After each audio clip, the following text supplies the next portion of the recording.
दोस्तों, सुशीला एक शहर में अपने बेटे अमित और बहू स्नेहा के साथ रहती थी। सुशीला का बेटा नौकरी करता था। घर में पैसों की कोई कमी नहीं थी, लेकिन सुशीला बहुत ही कंजूस थी। अमित अपनी सारी तनख्वाह अपनी माता सुशीला को देता था। एक दिन स्नेहा सुशीला से बात करती है। स्नेहा बोली, माँ जी, नवरात्र का व्रत है, आप कुछ फल मंगा दीजिए। सुशीला बोली, बहू, अगर तुझसे भूखा नहीं रहा जाता तो व्रत का ढोंग क्यों करती हो? पता है मेरा बेटा कितनी मेहनत से पैसे कमाता है। तुझे व्रत में भी फल खाने हैं। फल पता है कितने महंगे हैं। स्नेहा बोली, लेकिन माँ जी, फलाहार तो सभी करते हैं व्रत में। सुशीला बोली, मैं कुछ नहीं मंगाने वाली। इससे तो अच्छा है तू कल का बचा खाना खा ले। स्नेहा चुपचाप अपने कमरे में चली जाती है। शाम को स्नेहा अमित को सारी बात बताती है। अमित बोला, माँ तुम भी कमाल करती हो, थोड़े से फल मंगा लेती तो क्या हो जाता। आखिर हमारे पास पैसों की कमी है क्या? फिर भी तुम हमेशा कंजूसी में लगी रहती हो। सुशीला बोली, मैं ही घर छोड़कर चली जाती हूँ, फिर तुम दोनों पैसे लुटाते रहना। यह कहकर सुशीला घर छोड़कर चल देती है। स्नेहा बोली, माँ जी रुक जाइए, आप जैसा चाहे वैसा खर्च कीजिए। अमित बोला, माँ तुम तो बेकार गुस्सा हो रही हो, मैंने तुम्हें घर से जाने के लिए तो नहीं कहा था। सुशीला बोली, ठीक है, लेकिन इस घर में सब कुछ मेरे हिसाब से चलेगा। 2 दिन बाद स्नेहा सुशीला के पास जाती है। स्नेहा बोली, माँ जी, कल नवमी है, हमें कन्या पूजन करना है, आप मुझे कुछ पैसे दे दीजिए, मैं बाजार से प्रसाद बनाने का सामान ले आती हूँ। सुशीला बोली, बहू, कन्याओं को खाना खिलाने की क्या आवश्यकता है? एक काम कर तू, कन्याओं को पूजन करके 2-2 रुपए दे देना। बच्चे हैं, उन्हें बहलाना कौन सा मुश्किल काम है। स्नेहा सुशीला से बहस न करके चुपचाप अपने पैसे से सारा सामान ले आती है। अगले दिन अमित की भी छुट्टी थी। स्नेहा सुबह से ही रसोई में प्रसाद तैयार कर रही थी। सुशीला बोली, बहू, यह रसोई में से देसी घी की खुशबू आ रही है, क्या बना रही हो देसी घी में? स्नेहा बोली, माँ जी हलवा बनाया था। सुशीला बोली, देसी घी मैं अपने बेटे के लिए लाती हूँ और तू हलवा बनाकर खा रही है। स्नेहा बोली, नहीं माँ जी, कन्या पूजन के लिए बनाया था, अभी पूजा करके कन्याओं को खाना खिलाना है। सुशीला बोली, मैंने तुझे मना किया था, फिर भी तू सामान ले आई। स्नेहा बोली, माँ जी मैं अपने पैसों से ले आई हूँ, आप चिंता ना करें। सुशीला बोली, ठीक है, लेकिन खाना मैं खिलाऊंगी, कन्याओं को तू सारा खाना खत्म कर देगी। अमित और स्नेहा सुशीला की बात सुनकर बहुत दुखी होते हैं। वे अपनी माँ की कंजूसी की आदत से पहले ही परेशान थे, लेकिन कन्याओं के खाने में कटौती से वे परेशान हो रहे थे। पूरे परिवार ने पूजा की। पूजा के बाद स्नेहा कुछ देर बाद माँ दुर्गा के सामने बैठकर प्रार्थना करने लगी। स्नेहा बोली, हे देवी माँ, हमारी भूल चूक क्षमा करना, मेरी सास का हृदय परिवर्तन कर दो, जिससे वे कंजूसी छोड़ दें। कुछ देर बाद 9 कन्याएं भोजन करने के लिए आ जाती हैं। सुशीला अपने हाथों से सबको खाना परोसती है। वह बहुत कम खाना परोसती है।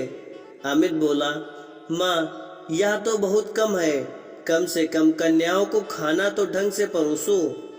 सुशीला बोली, तू चुप रह, अगर किसी कन्याओं को जरूरत होगी तो वह मांग लेंगी। अमित और स्नेहा चुपचाप खड़े रहकर कन्याओं को खाना खाते देखते हैं। सभी कन्याएं खाना खा लेती हैं। उनमें से एक कन्या अभी खाना खा रही थी। कन्या बोली, माँ जी, क्या आपके घर में खाना कम बना है? मुझे तो बहुत भूख लगी है। स्नेहा उसे पूरी और हलवा परोस देती है। सुशीला बोली, खाना बहुत है, लेकिन बेकार करने के लिए नहीं है, जितना चाहिए उतना ही लेना, झूठा मत छोड़ना। वह कन्या सारा खाना खा जाती है और खाना मांगती है। स्नेहा उसे जितनी बार खाना देती वे सारा खाना खा जाती। यह देखकर सुशीला परेशान हो जाती है। जब सारा खाना खत्म हो जाता है, कन्या बोली, अभी तो मेरी भूख नहीं मिटी। सुशीला बोली, अब तो खाना भी खत्म हो गया। कन्या बोली, लेकिन आप लोगों ने कन्या पूजन किया है, भरपेट भोजन तो कराना पड़ेगा, तभी तो माँ अम्बे प्रसन्न होंगी। अगर आपके घर से कन्या भूखी चली गई तो माँ अम्बे रुष्ट हो जाएंगी। स्नेहा जल्दी से दोबारा खाना तैयार करती है। सुशीला बोली, बहू, मैंने तुझे इसीलिए मना किया था, कन्याओं को खाना खिलाने के लिए। अब तो लगता है हमारे घर का सारा राशन खत्म हो जाएगा। कन्या बोली, माँ जी, कंजूसी छोड़कर पूजा किया करो, देवी माँ के प्रसाद में कैसी कंजूसी। सुशीला बोली, चुप रह, चुपचाप खाना खा और अपने घर जा। स्नेहा उसे और खाना लाकर देती है, जिसे खाकर कन्या खड़ी हो जाती है। कन्या बोली, खाना तो हो गया, लेकिन कन्या को दक्षिणा भी तो दो, कंजूस दादी। सुशीला बोली, हे भगवान, अब इसे पैसे भी चाहिए। तभी अमित उस कन्या को पैसे दे देता है। अमित और स्नेहा उसके पैर छूकर आशीर्वाद लेते हैं। कन्या बोली, आप भी पैर छू लो, मैं आपको भी आशीर्वाद दे दूंगी। सुशीला बेमन से पैर छूने के लिए झुक जाती है। वह कन्या सुशीला के सिर पर हाथ रख देती है।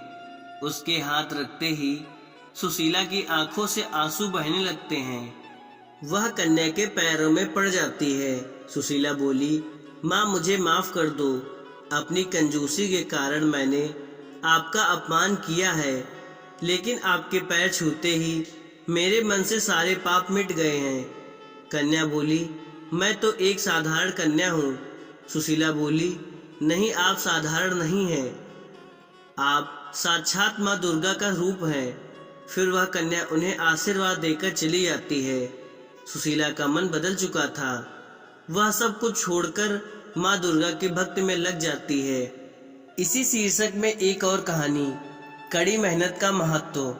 दोस्तों, मेहनत सफलता की कुंजी है। इसका एक बेहतरीन उदाहरण है एक छोटे से गांव में रहने वाले रमेश का। रमेश एक साधारण किसान का बेटा था। उसके परिवार की आर्थिक स्थिति बहुत खराब थी। पढ़ाई के लिए पैसे नहीं थे, लेकिन रमेश को पढ़ाई का बहुत शौक था। वह जानता था कि अगर उसे अपनी और अपने परिवार की हालत बदलनी है तो उसे कड़ी मेहनत करनी होगी। रमेश सुबह जल्दी उठता और अपने पिता के साथ खेत में काम करता। खेत में दिन भर मेहनत करने के बाद वह रात को अपने गांव की एक टूटी फूटी लालटेन के नीचे पढ़ाई करता। उसकी यह मेहनत देखकर गांव के लोग अक्सर उसका मजाक उड़ाते थे, लेकिन रमेश ने किसी की परवाह नहीं की और अपने लक्ष्य की ओर बढ़ता रहा। एक दिन गांव में एक सरकारी स्कूल की परीक्षा की घोषणा हुई। रमेश ने उसमें भाग लिया और पूरे जिले में प्रथम स्थान प्राप्त किया। उसकी मेहनत और लगन को देखकर एक दानी व्यक्ति ने उसकी आगे की पढ़ाई के लिए आर्थिक मदद की। रमेश ने इस मौके को गंवाया नहीं। उसने दिन रात पढ़ाई की और इंजीनियर की परीक्षा में टॉप किया। उसकी मेहनत का फल तब मिला जब उसे एक बड़ी कंपनी में सरकारी नौकरी मिल गई। आज रमेश न केवल अपने परिवार का सहारा बना है, बल्कि अपने गांव के बच्चों को भी पढ़ाने के लिए प्रेरित करता है। कहानी की सीख। इस कहानी से हमें यह सीख मिलती है कि कड़ी मेहनत और दृढ़ निश्चय से हर बाधा को पार किया जा सकता है। परिस्थितियां चाहे कितनी भी कठिन क्यों न हो, अगर आप अपने लक्ष्य के प्रति संप्रत हैं और मेहनत करते हैं तो सफलता अवश्य मिलेगी।